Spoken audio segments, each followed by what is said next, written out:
আলহামদুলিল্লাহি ওয়াহদাহ ওয়াসসালাতু ওয়াসসালামু মান লা নাবিয়্যা বা'দা ওয়া আলা আলিহি ওয়া সাহবিহি আজমাইন।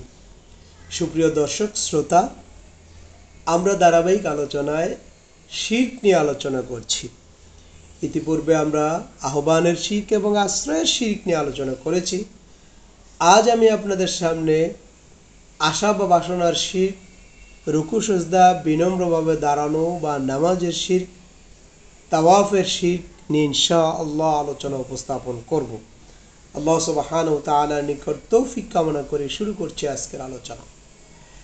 প্রথমে আশা বা বাসনার শিরক বলতে মানুষের অসাধ্য এমন কোনো কাজ বা বস্তুকে একমাত্র আল্লাহ তাআলা ব্যতীত অন্য কারো নিকট কামনা করাকে বোঝানো হয়। যেমন কবরে শায়িত পীর বুজুর্গদের নিকট স্বামী বা সন্তান কামনা করা। এ জাতীয় বাসনা গুরুত্বপূর্ণ একটি ইবাদত, যা আল্লাহ ছাড়া অন্য কারো জন্য প্রযোজ্য নয়। আল্লাহ সুবহানাহু ওয়া তাআলা ছাড়া অন্য কারো জন্য এটি ব্যয় করা জঘন্যতম শিরক। তবে কোনো পুণ্যকর্ম সম্পাদন না করে আল্লাহ তাআলার রহমত ও জান্নাতের আশা করাও কিন্তু অমূলক।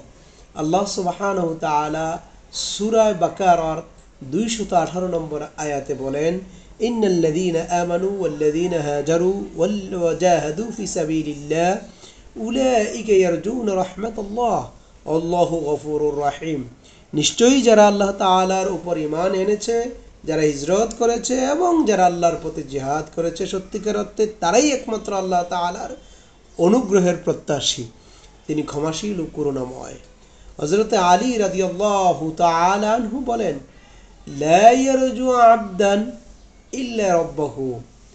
বান্দার নিশ্চিত কর্তব্য হলো এই যে সে একমাত্র আল্লাহ তাআলার নিকটেই কোনো কিছু কামনা করবে, অন্য কারো নিকট নয়। রুকু সিজদা বা বিনম্রভাবে দাঁড়ানো বা নামাজের শিরক। রুকু সিজদা সওয়াবের আশায় কোনো ব্যক্তি বা বস্তুর সামনে বিনম্রভাবে দাঁড়ানো বা নামাজের শিরক বলতে একমাত্র আল্লাহ তাআলা ছাড়া অন্য কারোর জন্য এ সকল গুরুত্বপূর্ণ ইবাদত বা ইবাদতগুলো ব্যয় করাকে বোঝানো হয়। এই ইবাদতগুলি একমাত্র আল্লাহ তাআলার জন্যই করতে হয়, অন্য কারোর জন্য নয়। আল্লাহ তাআলা বলেন, ইয়া আইয়ুহাল্লাযীনা আমানু কাউ ওয়াসজুদু ওয়া'বুদু রাব্বাকুম ওয়াফআলুল খায়রা লাআল্লাকুম তুফলিহুন। হে ঈমানদারগণ, তোমরা রুকু সিজদা তোমাদের প্রভুর ইবাদত এবং সৎকর্ম সম্পাদন করো, যাতে তোমরা সফল কাম হতে পারো। সূরা হজ্জের ৭৭ নম্বর আয়াতে আল্লাহ সুবহানাহু ওয়া তাআলা এই কথা বলেন। আল্লাহ তাআলা আরো বলেন, ওয়ালা তাসজুদু লিশ-শামসি ওয়াল কমারি ওয়াসজুদু লিল্লাহিল্লাযী খালাকাহুন্না ইন কুনতুম ইয়্যাহু তা'বুদুন। তোমরা সিজদা করো না চন্দ্র সূর্যকে, বরং সিজদা করো সে আল্লাহ তাআলাকে যিনি সৃষ্টি করেছেন এগুলিকে, যদি তোমরা একমাত্র আল্লাহর ইবাদত করতে চাও। সূরা আমিন আস-সিজদার 37 নম্বর আয়াতে আল্লাহ সুবহানাহু ওয়া তাআলা এই কথা বলেন।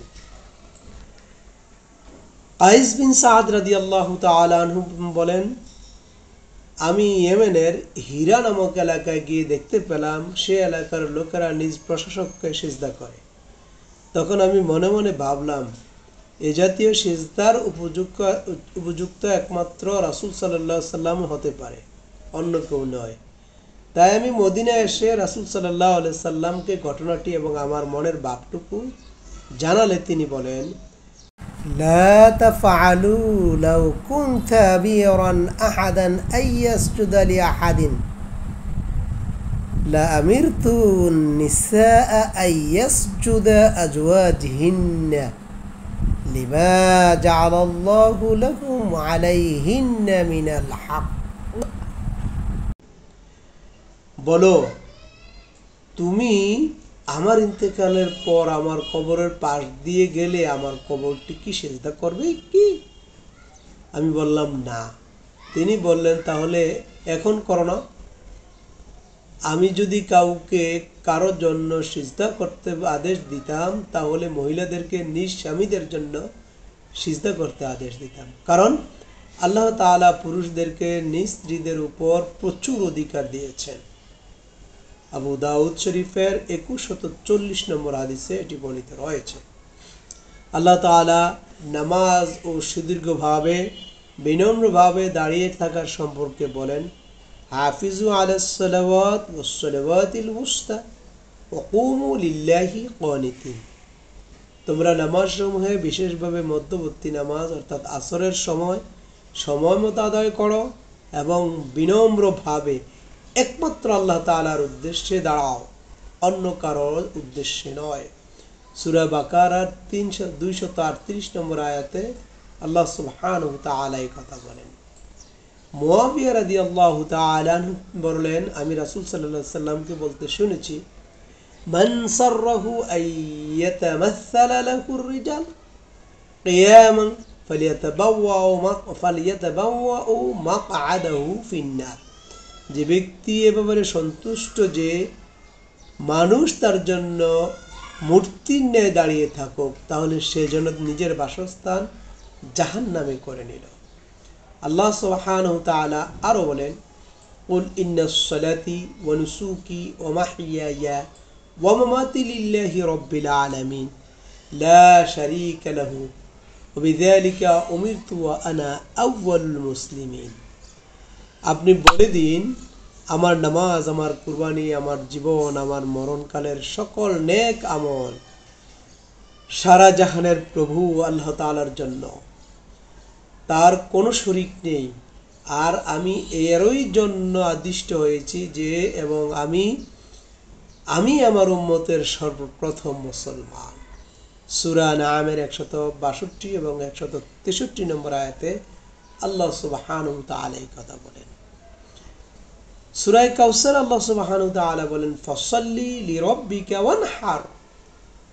অতএব তোমরা তোমাদের প্রভুর নামে নামাজ পড়ো এবং কুরবানি করো। সুতরাং আল্লাহ সুবহানাহু ওয়া তাআলার যে নামাজে আল্লাহ সুবহানাহু ওয়া তাআলা ছাড়া অন্য কারোর নিকট অথবা বিনম্রভাবে দণ্ডায়মান হওয়া, আল্লাহ সুবহানাহু ওয়া তাআলা ছাড়া অন্য কারোর নিকট করাটাই হলো শিরক। আল্লাহ পাক রব্বুল আলামিন আমাদেরকে এই শিরক থেকে মুক্ত থাকার তৌফিক দান করুন। তারপর হলো তাওয়াফের শিরক। তাওয়াফের শিরক বলতে একমাত্র কাবা শরীফ ব্যতীত অন্য কোনো বস্তুর তাওয়াফ করাকে বোঝায়। একমাত্র পৃথিবীতে তাওয়াফের স্থান হলো আল্লাহ সুবহানাহু ওয়া তাআলার ঘর কাবা শরীফ। কাবা শরীফ ছাড়া সওয়াবের আশায় কোনো বস্তুর চতুষ্পার্শ্বে তাওয়াফ করা, এটি হলো শিরক। আল্লাহ তাআলার মর্জি ছাড়া অন্য কারোর জন্য এটি ব্যয় করা জঘন্যতম অপরাধ। অতএব আল্লাহ তাআলা তার শরীয়ত সমর্থিত হতে হবে। ইচ্ছা করলেই কোনো মাজারে তাওয়াফ করা যাবে না।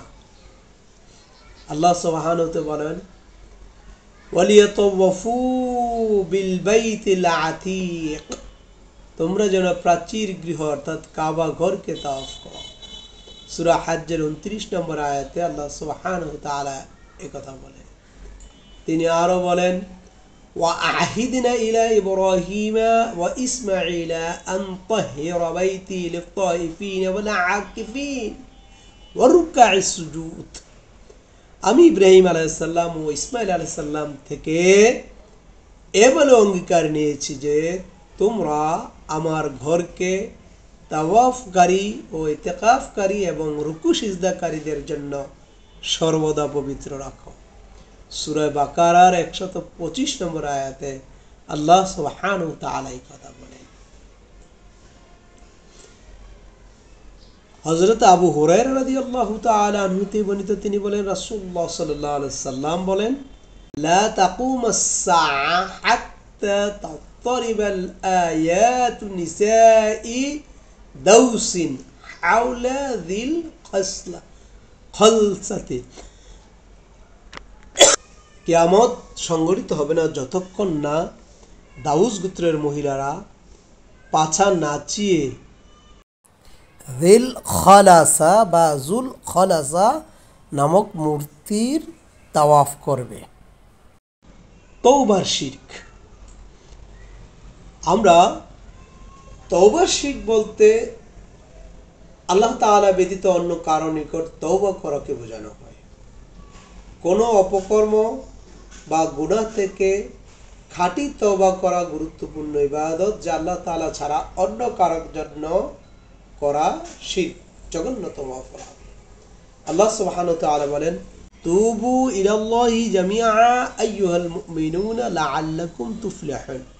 হে ঈমানদারগণ, তোমরা সবাই আল্লাহ তাআলার নিকট তওবা করো এবং যাতে তোমরা সফল কাম হতে পারো।